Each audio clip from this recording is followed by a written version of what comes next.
শুভ সকাল। প্রতিদিনের pre market আপডেটে আপনাদের স্বাগতম। সূচক 16.76 পয়েন্ট বা 0.32% বৃদ্ধি পেয়ে 5,216 পয়েন্টে স্থির হয়েছে। বাজারের লেনদেনের পরিমাণ ছিল 453 কোটি টাকা, যা আগের দিনের তুলনায় 9.77% বেশি। বাংলাদেশের ব্যাংক খাতের পূর্বাভাসকে স্থিতিশীল থেকে নেতিবাচকে নামিয়ে এনেছে আন্তর্জাতিক ঋণমান সংস্থা মুডি শের গতকাল প্রকাশিত প্রতিবেদনে বলা হয়েছে, সম্পদের মানের অবনতি, উচ্চ মূল্যস্ফীতি ও দুর্বল অর্থনৈতিক প্রবৃদ্ধির কারণে বাংলাদেশের ব্যাংক খাতের ভবিষ্যৎ অনিশ্চিত হয়ে পড়েছে। পূর্বাভাসে বলা হয়েছে, চলতি 2024-25 অর্থবছরে বাংলাদেশের প্রকৃত জিডিপি প্রবৃদ্ধি কমে দাঁড়াতে পারে 4.5%, যা গত বছরের 5.8% থেকে উল্লেখযোগ্য হারে হ্রাস পেতে পারে।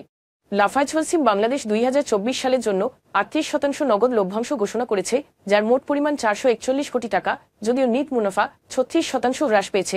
রাজনৈতিক ও অর্থনৈতিক চ্যালেঞ্জের কারণে রাজস্ব 3% কমে 2,754.30 কোটি টাকা হয়েছে এবং মুনাফা হ্রাস পেয়ে 381.90 কোটি টাকা হয়েছে। Bangladesh bank, NRB commercial bank, NRB bank এবং মেঘনা ব্যাংকের বোর্ড পুনর্গঠন করেছে তাদের পূর্ববর্তী পর্ষদ অপসারণের মাধ্যমে। আলী হোসেন প্রধানিয়াকে এনআরবি কমার্শিয়াল ব্যাংকের নতুন চেয়ারম্যান হিসেবে নিযুক্ত করা হয়েছে।